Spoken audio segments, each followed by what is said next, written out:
तो ऐसे समय में जनता सोच रही है कि वास्तव में एक और कालनेमी राक्षस इस प्रदेश में आया और हम सबको ठग कर चला गया, इसलिए अब वो कालनेमी राक्षस नहीं चलेगा। क्योंकि हमको कोई फर्जी घोषणा पत्र जारी नहीं करना है, हमको कोई जनता को केवल झूठ बोलकर सत्ता हासिल करने वाला घोषणा पत्र जारी नहीं करना है। ये कोई झूठ का पुलिंदा नहीं होगा जैसे कांग्रेस ने पिछले समय गंगा जल हाथ में लेकर कसम खाकर जनता को दिग्भ्रमित किया, जनता के साथ धोखाधड़ी की 420 की। प्रत्याशियों की घोषणा के बाद भारतीय जनता पार्टी अब घोषणा पत्र की तैयारी में लगी हुई है। हालांकि घोषणा पत्र की समिति के जो सदस्यों ने जो घोषणा पत्र में जिन जिन मुद्दों को शामिल करना था उसका एक पूरा पॉइंट वार बनाकर भारतीय जनता पार्टी के वरिष्ठ नेताओं को सौंप दिया है और भारतीय जनता पार्टी के वरिष्ठ नेता अब उसमें उसका पूरा मंथन कर रहे हैं और मंथन करने के बाद भारतीय जनता पार्टी का एक ऐसा घोषणा पत्र तैयार किया जा रहा है जो कांग्रेस के घोषणा पत्र से 20 साबित हो। हालांकि चर्चा इस बात की भी है कि भारतीय जनता पार्टी के इस बात का इंतजार है कि कांग्रेस अपना घोषणा पत्र जारी करे और उसके हिसाब से फिर भारतीय जनता पार्टी अपना घोषणा पत्र जारी करे। मगर जिस तरह से अब जो है पूरा फोकस भारतीय जनता पार्टी के घोषणा पत्र को लेकर है और जो जानकारी मिली है उसमें भारतीय जनता पार्टी के जो नेता हैं वो दावा कर रहे हैं कि घोषणा पत्र भारतीय जनता पार्टी का ऐसा होगा जो कांग्रेस की तोड़ का होगा, जिसमें किसान के मुद्दे होंगे और आम जनता के मुद्दे होंगे, आदिवासियों के भी मुद्दे होंगे और कांग्रेस की एक बहुत प्रतीक्षित योजना है गोधन न्याय योजना, उसका भी तोड़ होगा। हमारे साथ भारतीय जनता पार्टी के वरिष्ठ जो नेता सच्चिदानंद उपासने भी यहाँ मौजूद हैं। पूरे प्रत्याशियों की घोषणा यहाँ पर हो चुकी है। अब पूरा फोकस घोषणा पत्र को लेकर है, किन किन मुद्दों को इस घोषणा पत्र में शामिल किया जाएगा। और अभी जो है पता चला है कि ओम माथुर, नितिन नवीन, प्रदेश अध्यक्ष अरुण साव, तमाम भारतीय जनता पार्टी के जितने वरिष्ठ नेता हैं उसको लेकर मंथन भी यहाँ पे कर रहे हैं। तो क्या होगा इस बार भारतीय जनता पार्टी का घोषणा पत्र में, और कांग्रेस का जो घोषणा पत्र पिछली बार का था और जिसने सरकार बनाने में काफी महत्वपूर्ण भूमिका रही, उसका क्या तोड़ है आप लोगों के पास? देखिए, मंथन से ही अमृत निकलता है और मंथन जो पार्टी के वरिष्ठ नेतागण कर रहे हैं और वो मंथन जिसको जनता ने परोसा है, जनता की अपेक्षाएं जो है भारतीय जनता पार्टी की सरकार में आने के बाद क्या है, हर वर्ग, किसान हो, मजदूर हो, व्यापारी हो, छोटा व्यापारी हो, उद्योगपति हो, वकील हो, डॉक्टर हो, प्रोफेसर हो, हर वर्ग में छोटे बाज़ारों हाट में भी जाकर जो है, हर विधानसभा के हर घर तक जाकर जो है उसको उनकी भावनाओं को लाया गया है। तो निश्चित रूप से उसकी कद्र की जाएगी, उसकी चिंता की जाएगी और बहुत अच्छा जन घोषणा पत्र जो जनता की भावनाओं के अनुरूप होगा। ये कोई झूठ का पुलिंदा नहीं होगा जैसे कांग्रेस ने पिछले समय गंगा जल हाथ में लेकर कसम खाकर जनता को दिग्भ्रमित किया, जनता के साथ धोखाधड़ी की 420 की। भारतीय जनता पार्टी जो कहती है वो करती है।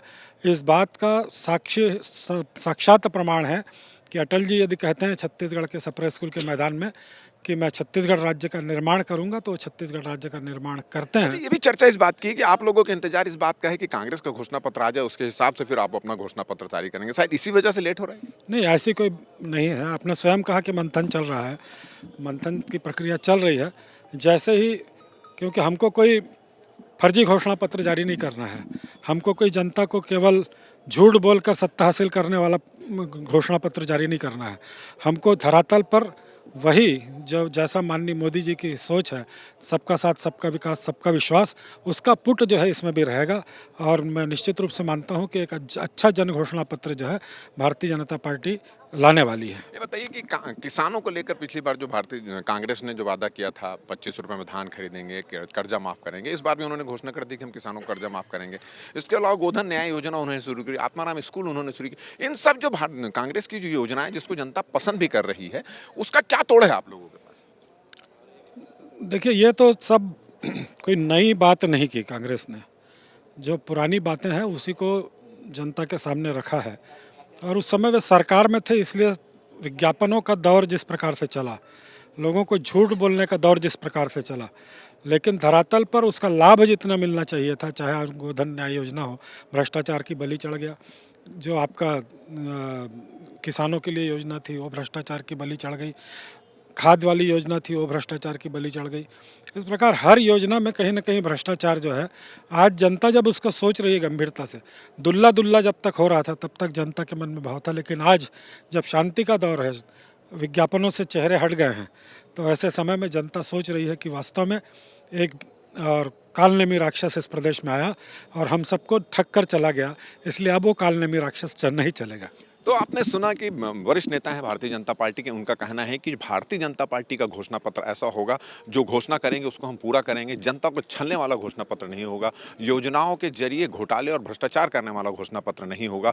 साथ ही साथ उन्होंने कहा कि उनका जो घोषणा पत्र है वो हर वर्ग के लोगों की पसंद का घोषणा पत्र होगा, क्योंकि उन्होंने हर वर्ग के लोगों तक भारतीय जनता पार्टी के नेता पहुंचे थे, उनकी राय ली थी और उनके हिसाब से जो वास्तविक जन घोषणा पत्र होता है वो घोषणा पत्र यहाँ पे तैयार होगा। और रही बात घोषणा पत्र के तैयार करने की, तो लगातार प्रदेश के जो प्रभारी ओम माथुर आज इस बार इसीलिए विशेष रूप से इस बार आए हैं, सह प्रभारी नितिन नवीन है, प्रदेश अध्यक्ष अरुण साह और भारतीय जनता पार्टी के तमाम बड़े नेता बैठकर घोषणा पत्र पर मंथन कर रहे हैं। और इनका यह कहना है कि जब मंथन होता है तो अमृत बाहर निकलता है और भारतीय जनता पार्टी का जन घोषणा पत्र एक अमृत के रूप में सामने में आएगा और जो घोषणा भारतीय जनता पार्टी करेगी वो पूरी होगी। तो ये क्या क्या घोषणाएं होती हैं, किस तरह से कांग्रेस की घोषणा पत्र का तोड़ भारतीय जनता पार्टी निकालती है, ये तो घोषणा पत्र आने के बाद ही नजर आएगा।